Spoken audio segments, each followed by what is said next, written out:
this is take 3. You'll never know it because the Amazon delivery has just been twice in the last 20 minutes and interrupted me. So here we go.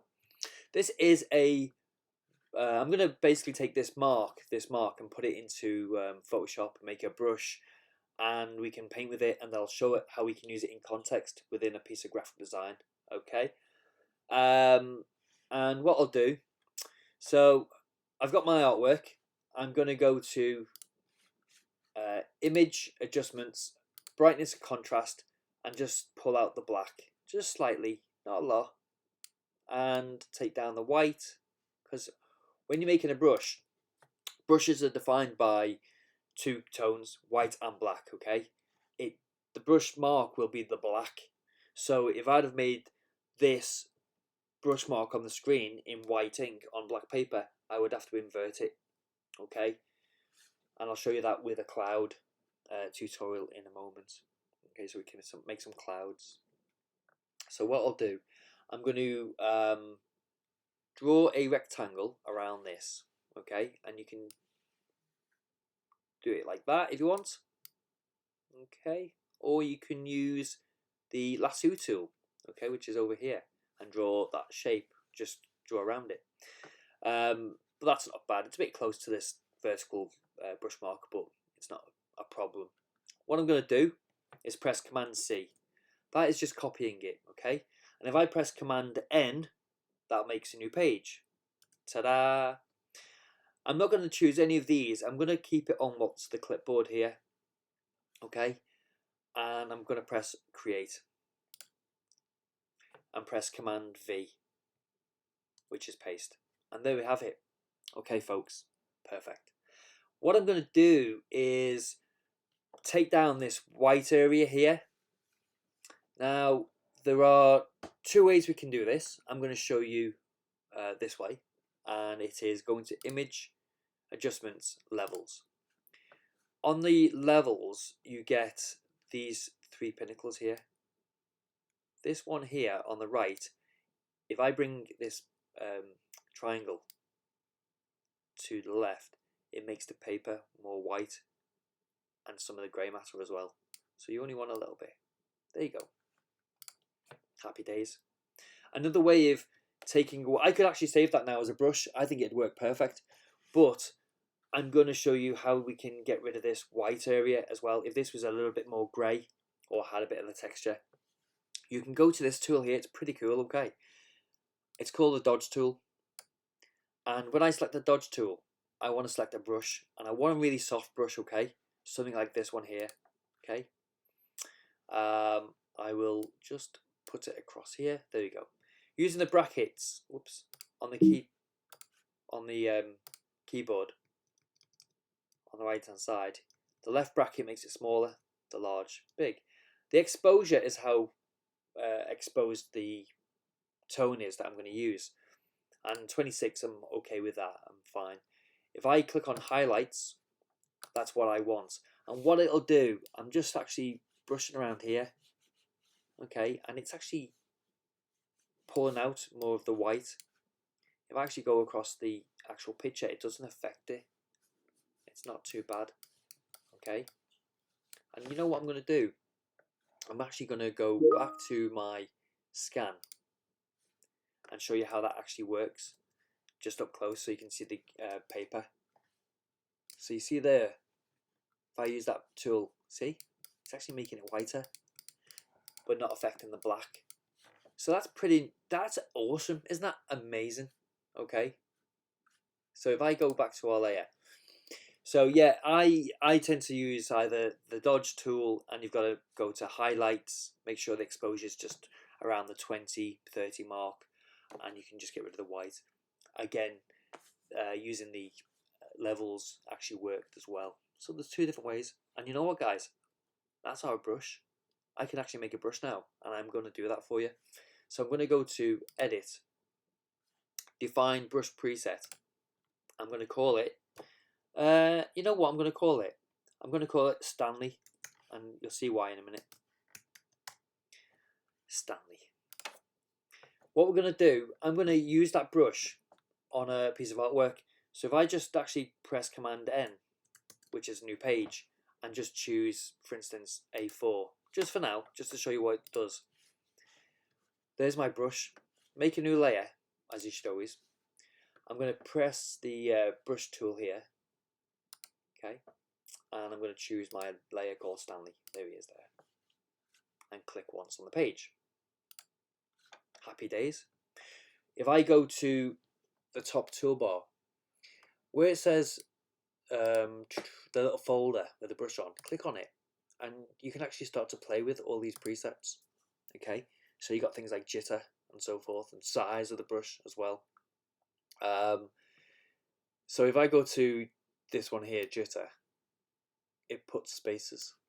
I mean, I don't tend to do this, but a lot of designs do that. For instance, I'm just going to make the brush smaller by pressing my brackets. Remember, on your keyboard. Say. You know, you can do that. It's fine. I'll just make that. There you go. You see, it's a lot tighter. I'm pressing Command Z, and you've got things like scattering. Okay, there you go. It scatters it around a bit. You've got texture. Okay, scale the texture, the brightness and the contrast. You know what? What you can also do is you can save these presets. So if I make a brush with a scatter or anything else, and I could even go to multiply. Multiply, remember, makes it the brush transparent. Okay, so you can see like a color behind these gray tones. Okay, you can actually press this button here, save, and you can save it as a new brush, Stanley 2. Just make sure that include tool settings there is ticked. What that does, it just makes sure that all your selections here are saved. So how am I going to use this in context? I'm going to show you. I've already got up a document called Vintage Book Paper. I collect vintage book paper samples, okay? Whoops. You know, if I find an old piece of paper that's really cool and got a little bit of mottling, stain, foxing, whatever, I tend to take a scan. So I've got this bank, this library of paper textures. And in this case, I've got this really old, thin type paper. What I'm going to do is create a brush mark. Ta-da! And what I'm going to do, I'm going to take a picture of a friend, Gary. There he is. There's Gaza. Gary! He'll kill me if I call him Gaza. I'm going to show you why. I've just done the branding for his company called Stanley Biggs Clothiers. Okay, and there he is, little foxy. So I've just done the branding, and I thought, you know what, it'd be quite nice to see their brand and picture of Gary doing a bit of posing. So that's Gary. However, I'm actually going to choose one of his models from his website, and I've been really rude. I've taken a screen grab. Okay, it's not the most professional thing to do, but happy days, I've done it anyway. So what I'm going to do, I'm going to put this picture into that brush mark. Okay, so his little face shows. Okay, and I'll just pull him out a little bit so he fills the page. I could actually soften all this image off and be really artistic, but what I'm going to do is just show you this. So I'm going to get the picture above my brush, press Option, and click on this little tool here. Bang. There you go. It's a mask. I've just masked that artwork within it. So there you go. And lo and behold, stick a logo on, and you've got yourself a Stanley Biggs poster.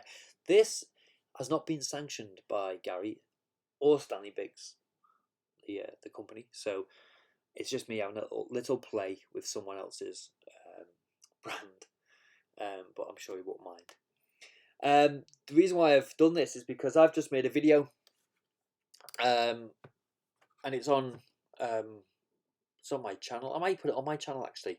I created it in After Effects using these brush marks. Again, this is how you do it, guys. These brush marks that are animated have been created physically on paper, then put into Photoshop, and then literally played with to create stuff like this.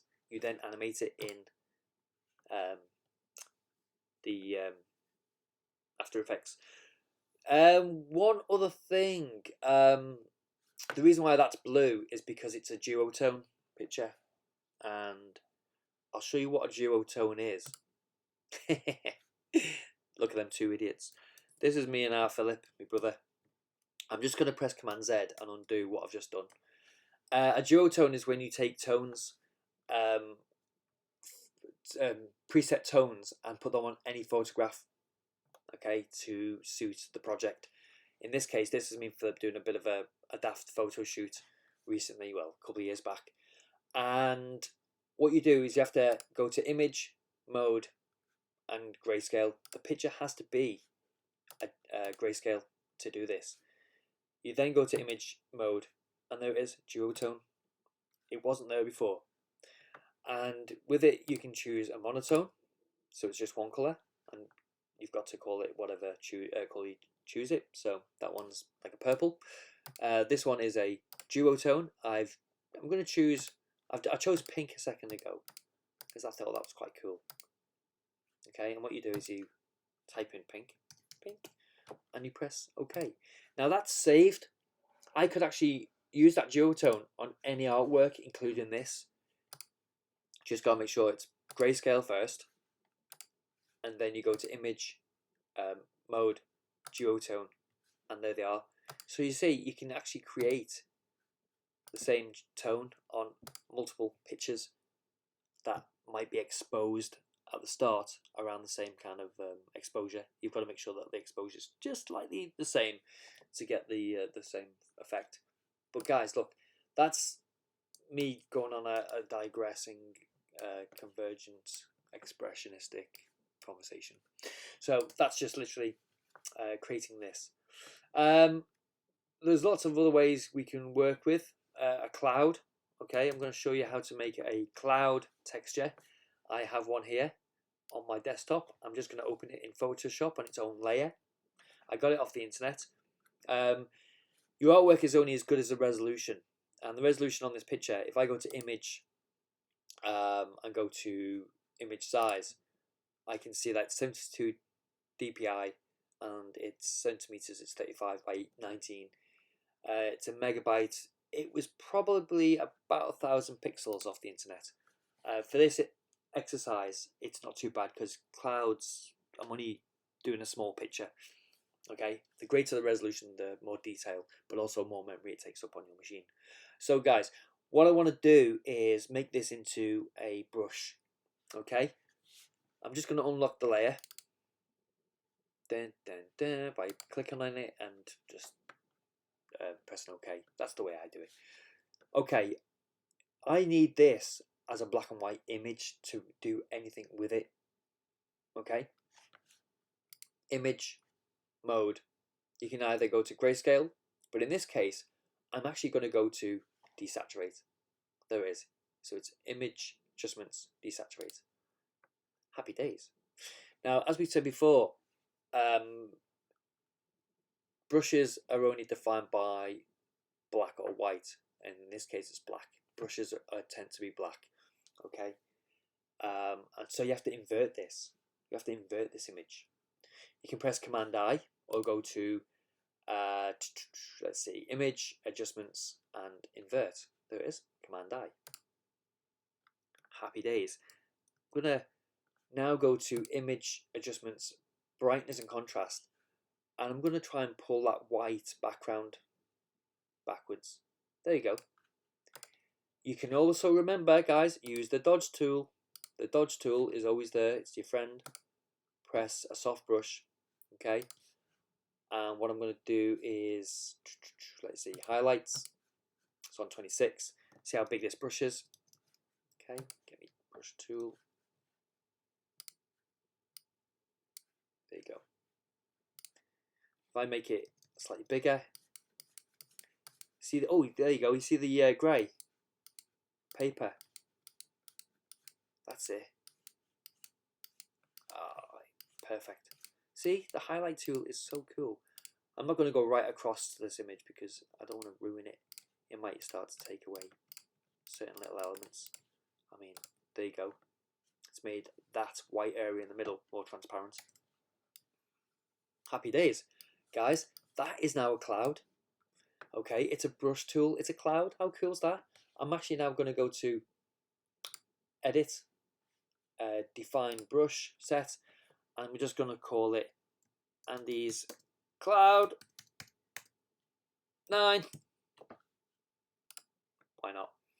Okay, again, just to see what it looks like, I'm just going to make an A4 sheet of paper on my computer, make a new layer, go to my brush tool, choose my Cloud 9, there he is now, and click once. Happy days. There we go. You want it white? Let's have it white. So let's choose a background for the sky. That's not really realistic. Okay. You know me, I'm going through the long-winded way. So that's a black cloud. Let's make it white. Okay. See what happens. I'm going to make it bigger. And click. It's not showed up because that's on multiply. It needs to be on normal. There you go. So that's how you make clouds, guys. Yeah, it's not bad, is it? Make a new layer. You should always make new layers. Make a smaller cloud.